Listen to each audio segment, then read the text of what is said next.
절약정신과 짠돌이 구두쇠는 종이 한 장 차이라나요?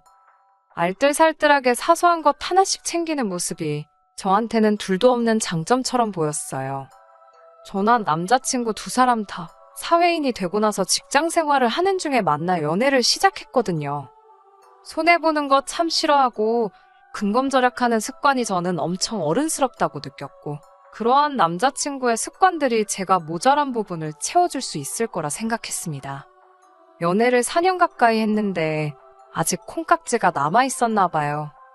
결혼은 현실이라는 말이 뼈에 사무치게 와닿는 상황이네요. 남자친구 입장에서는 결혼 승낙을 한 제가 다 잡은 물고기라는 생각이 들었나 봐요.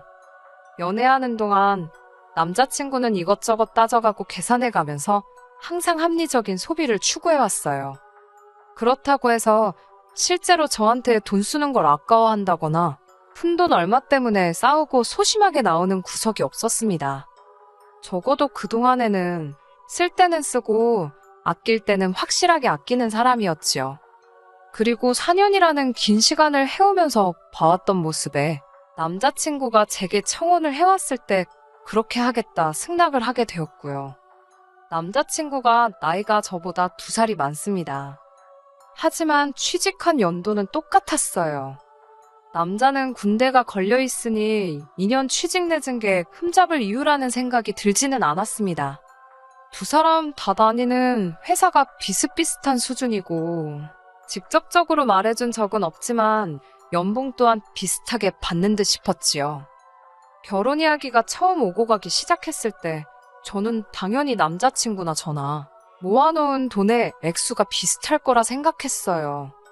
5년 직장 생활에서 5천을 모았으면 솔직히 사회초년생이 이 정도면 돈 낭비하지 않고 잘 모은 거라고 생각했거든요. 그런데 남자친구는 제 2배가 되는 액수인 1억을 모았더라고요. 데이트하면서 뭐 비싼 선물 받아보거나 좋은데 여행 가본 적은 없지만 서로 비슷하게 지출을 했는데도 그 정도를 모은 걸 보니 참 대단하다 싶었습니다. 남자친구나 저나 둘 다 부모님으로부터 독립해서 나와 서로의 직장 근처에서 자취를 하고 있었는데 저와 비슷한 월급을 받던 남자친구에게 어떻게 그 정도 돈을 모았냐고 물어보니 정말 가관이더군요. 집에서 관리비 아낀다고 냉난방 안 쓰는 건 물론이고 샤워도 찬물로 했다더라고요. 알뜰폰 무제한 요금제를 들어서 인터넷도 집에 따로 설치하지 않았고요. 전기세 아끼겠다고 핸드폰 같은 전자기기 충전도 전부 회사에 가서 했다 하고 밥도 대부분을 회사 식당에서 해결했대요. 집에서 밥을 먹어야 할 때는 고구마 한 상자 사놓고 고구마만 먹었다고 하더라고요. 심지어 그 고구마도 회사 탕비실에 있는 전자레인지로 쪄오고 집에서는 정말 잠자는 것 외에는 아무것도 안 했다고 하는 겁니다. 알뜰살뜰한 건 알았는데 그 정도까지 한다니 조금 걱정이 되기는 했어요. 검소하고 근검절약하는 습관이 장점이고 그것 때문에 결혼을 결심했기는 하지만 그렇다고 해서 저까지 그렇게 살고 싶은 생각은 없었거든요. 아무튼 그렇게 해서 남자친구가 저보다 모아놓은 돈이 훨씬 많기는 했습니다. 결혼은 요즘 추세가 다들 반반을 하잖아요. 남자친구가 이것저것 따지는 성격이긴 하지만 그것 때문에 결혼할 때 금액을 똑같이 해오려고 생각했던 건 아닙니다. 이미 결혼 이야기 나오고 나서 서로 얼마를 모았는지 이야기를 했을 때도 남자친구는 특별히 제가 모아놓은 돈이 적다는 걸 이유로 아무 말도 꺼내지 않았었거든요. 그리고 결혼 승낙을 받으러 우리 집에 처음 갔을 때 저희 부모님이 저희에게 먼저 힘닿는 데까지 도와주신다고 이야기를 꺼낸 것도 있었어요. 제가 외동이기도 하고 저희 부모님이 노후 준비도 끝나 있고 다른 집에 비해 사실 여유가 조금 있는 편이기도 하거든요. 그래서 딱 남자친구가 모아놓은 금액에 맞추기 위해서 저희 부모님한테 5천 정도를 지원받을 생각을 가지고 있었습니다. 그런데 남자친구에게 그렇게 하겠다는 이야기를 꺼냈는데 남자친구가 너 그렇게 계산적인 여자라고 생각한 적 없는데 왜 그러냐며 화를 내더라고요. 난데없이 왜 화를 내느냐 물었더니 남자친구는 그러면 둘이 모아봐야 2억 아니겠냐며 사실 그 돈으로 서울에 빌라 전세 구하는 것 말고는 할 수 있는 게 없는 거 모르냐 하더군요. 요즘 대출 금리가 어쩌고 저쩌고 서울의 아파트가 얼마고 모자란 돈을 대출받으면 그러면 한 달에 이자가 얼마, 우리 월급에 생활비 내고 대출이자 내고 얼마가 남고 그러면 한 달 공과금에 대출이자 생활비까지 내고 나면 우리 수중에 얼마밖에 안 떨어진다. 이 계산을 하고 있는 겁니다. 그러더니 하는 말이 여유 있는 부모님 가진 것도 능력이라고 하면서 분명히 우리 결혼 승낙 받으러 갔을 때 물심양면적으로 아끼지 않고 도와주신다고 했는데 뭐하러 힘든 길을 가려고 하냐며 집 할 때 모자란 돈. 그러니까 저희가 대출을 받아야 하는 만큼을 지원을 받아오면 좋겠다는 겁니다. 그래서 남자친구한테 예비시 부모님들은 얼마를 더 지원을 해주시는 거냐 물었지요. 그런데 남자친구는 그 말에 어이가 없게도 지금 자기 부모님이 왜 나오냐면서 어차피 지금 모아놓은 돈이 자기가 더 많지 않냐고 따지더군요. 자기 부모님들은 노후가 아직 안 돼 있어서 괜히 도움받아봐야 나중에 생활비다 용돈이다 달라고 하면 괜히 거절도 못할 거라고 배보다 배꼽이 더 클 테니 차라리 지원을 안 받는 게 좋다고 하더라고요. 무슨 말을 하고 싶은지는 대충 이해가 갔지만 아무리 저희 부모님이 여유가 있다고 해도 이게 경우는 조금 아니지 않나 싶기도 했습니다. 그런데 다행스럽게도 저희 부모님께서 흔쾌히 집을 해주시겠다고 이야기를 해오셨지요. 안 그래도 저희 외삼촌이 가지고 있는 아파트가 하나 있는데 요즘 집값도 내려가고 있고 급전도 필요하고 해서 정리 중인 게 있다면서 그 집을 아예 얻어주시겠다 하시더라고요. 저희 모은 돈으로 실내도 싹 다 갈아엎고 그러면 신혼부부 살기에는 모자랄 곳 없을 거라고. 그리고 저희가 모아놓은 돈을 가지고는 차를 사도 되고 훗날을 도모하기 위해 저금으로 가지고 있어도 되지 않겠냐고 하더라고요.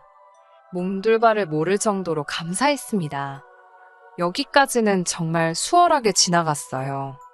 비록 예비시댁에서는 돈 한 푼 지원받지 못하는 상황에서 저희 집에서 집을 해주는 거나 마찬가지인 상황이 되었지만 말입니다. 저희 부모님이 노후 준비가 다 되어 있는 상황이기는 했지만 그래도 다른 것도 아니고 집을 해주셨는데 다른 건 몰라도 저희가 어느 정도 자리가 잡히게 되고 부모님께서 완전히 은퇴를 하게 된다면 그때 가서 매달 용돈을 드리고 싶은 생각이 들었습니다. 노후 준비가 되어 있다고 하더라도 돈을 곳간에 쌓아놓고 필요할 때마다 꺼내 쓰시는 분들도 아니셨고 큰 지출을 하시게 되는 만큼 분명히 노후 대책에도 어느 정도 영향이 있을 거라는 생각이 들었어요. 그래서 이 정도 도움을 받았는데 조금이나마 제가 해드릴 수 있는 건 해주고 싶은 마음이 있었지요. 그런데 막상 남자친구는 집을 해주신다는 말을 들었을 땐 뛸 듯이 기뻐했으면서 용돈을 드리고 싶다는 제 말에는 인상부터 팍 쓰더군요. 남자친구가 했던 말 중에 예비시댁에서 도움받으면 생활비다 용돈이다 달라고 하면 줘야 하지 않느냐고 하지 않았냐고 따졌지요.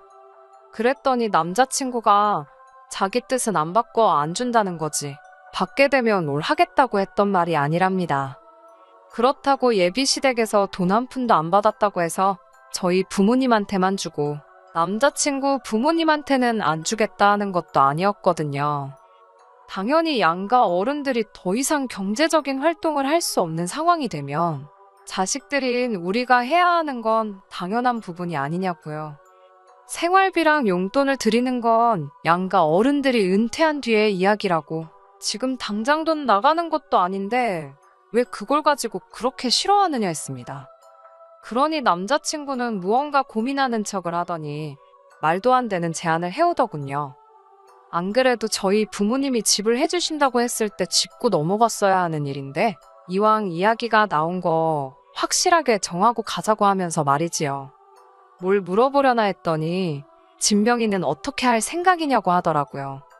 솔직히 남자친구가 제가 부모님께 생활비를 조금씩 드리고 싶다는 말을 했을 때 저렇게 네 돈 내 돈 따져가며 굴지만 않았어도 이렇게까지 나올 생각은 없었거든요. 애초에 처음부터 공동명의를 할 생각도 가지고 있었는데 이렇게 확실하게 짚고 넘어가자는 식으로 나오니 무슨 꿍꿍이가 있는 것 같고 우리가 결혼해서 부부가 되는 건데도 이렇게 계산을 하려 나오는가 하는 모습을 보이니 공동명의를 하겠다는 말이 입에서 나오지가 않더라고요. 저도 치사하게 구는 것일 수도 있지만 일단 남자친구랑 제가 모아놓은 돈을 아예 건드리지도 않은 상황에 저희 부모님께서 아파트를 해주시는 거나 마찬가지였던 상황이었으니 저도 모르게 왜 명의 문제를 이야기하느냐고 대답이 나왔어요. 당연히 저희 부모님이 다 내주시는 건데 내 명의가 아니면 우리 부모님 명의가 되지 않겠느냐 했습니다. 예상했던 대로 남자친구가 공동명의가 아니라는 말에 얼굴에 기분 나쁜 감정을 숨기지를 못하더라고요. 저한테 따진다고 하는 말이 아까 전까지는 드리기 싫다던 부모님 생활비를 걸고 넘어지면서 집 명의는 네 걸로 하고 생활비는 우리가 번 돈으로 드리겠다니 너무 치사한 거 아니냐고 하는 겁니다. 그러더니 그럼 자기도 생각이 있다는 거예요. 자기가 결혼한다고 모아놓은 1억에는 손을 안 대겠다고 하더라고요. 저보고 이제 우리 결혼하는데 네 거 내 거 나누고 있냐고 정말 치사하다고 하면서 눈에는 눈이고 이에는 이라는 겁니다. 자기도 저랑 결혼을 준비하는 남자이기 이전에 부모님 자식이라고 효도하고 싶지 않은 자식이 세상에 어디 있겠냐면서 저랑 결혼은 하되 여태 모아놓은 돈은 부모님 드리겠다고 선언을 하는 겁니다. 어차피 집 명의도 제 걸로 할 텐데 우리 재산을 합치는데 무슨 의미가 있냐고 하더라고요. 그러면서 그냥 결혼은 하고 각자 수입도 알아서 관리하자고 하더라고요. 부모님께 생활비를 드리던 용돈을 드리던 각자 돈 관리하니까 생활비 내고 나면 남은 돈은 어떻게 쓰던 자유라고 하면서 말이지요. 요즘 반반 결혼하면서 각자 월 수입도 알아서들 관리한다고 하기는 하지만 이건 조금 경우가 다른 문제라고 생각했어요. 말이야 번드르르 하게 하고 있지만 솔직히 지금 하는 말은 자기 돈 한 푼도 안 쓰고 결혼하겠다 이 말이잖아요. 집도 여자 집에서 해와 집 명의가 제 쪽으로 되어 있으니 집 고치는 것도 당연히 제가 모은 돈에서 충당해야 한다는 뜻이고 말이에요. 심지어 결혼 전에 모은 돈은 부모님 노후자금 쓰시게 다 드리고 온다고 하는데 어이가 없더라고요. 내가 집을 해오는데 이게 정말 공평하다고 생각하느냐 따지니 남자친구가 공평하다고 하면서 집 때문에 그러는 거면 자기가 다달이 월세로 20만 원씩은 주겠다고 하는 겁니다. 저도 조금 남자친구가 받기만 하려는 모습에 실망한 게 있기도 하고 억지 부리는 부분도 없지 않아 있었지만 남자친구가 굉장히 계산 다 해본 것처럼 논리적인 척 하면서 떠들어대고 있는 꼬라지를 보니 다시 생각이 들더라고요. 남자친구한테 네 말이 맞다고 인정해줬어요. 집 명의도 내 거고 우리 앞으로 잘 살기 위해 도움을 받는 건데 집을 해줬다는 이유로 매달 생활비 드릴 생각을 하면 돈이 아까운 것도 이해하겠다고요. 그리고 각자 자기 부모님한테 잘하고 싶은 마음은 똑같은 거고 그것도 이해한다고요. 그래서 모은 돈도 부모님 다 주던지 말던지 알아서 하라고 했어요. 자식이 부모한테 잘하겠다는데 나부터 그러자고 했는데 그걸 아니라고 할 수는 없는 노릇이라고요. 그러니 남자친구가 싱글벙글 입이 귀에 걸리더라고요. 그러면서 가전이나 혼수는 그래도 서로 같이 쓸 거니까 그 돈은 저랑 반반씩 하겠다고 나오는 겁니다. 그 와중에도 저랑 같이 쓸 가전가구라고 해서 반반씩 하겠다는 거 보니 웃기지도 않아서 웃음도 나오지 않더라고요. 나 말 안 끝났는데 자르지 말라고 능글거리면서 지 속내를 다 털어놓던 남자친구 입을 다물게 만들어 놓고 그리고 나서 본론을 딱 말해줬습니다. 그냥 결혼 안 하겠다고 뒤집어 엎어버리겠다고요. 돈 굳었다는 생각에 싱글벙글거리던 남자친구가 대뜸 결혼 뒤집어 엎어버리겠다는 말을 듣더니 표정이 싹 굳어가지고는 안절부절하지 못하더라고요. 이해를 못하는 것 같아서 한 번 더 말해줬어요. 그냥 오늘부로 끝이라고 끝내자고 하는 말이라고요. 자기 부모님 부담될까봐 돈 한 푼 지원 못 받아오는 것도 좋다. 당장 들어갈 돈 아끼고 싶은 것도 구두쇠인 것도 다 좋다고. 그런데 보자 하니까 아주 사람 너무 우습게 보는 거 아니냐고요. 내가 너한테 월세 받으려고 결혼을 하는 건 줄 아냐. 부모님한테 말해서 집까지 해오겠냐고. 남편한테 월세 받으면서 살 거면 그게 룸메이트지. 뭐하러 결혼까지 할 필요가 있느냐고 했습니다.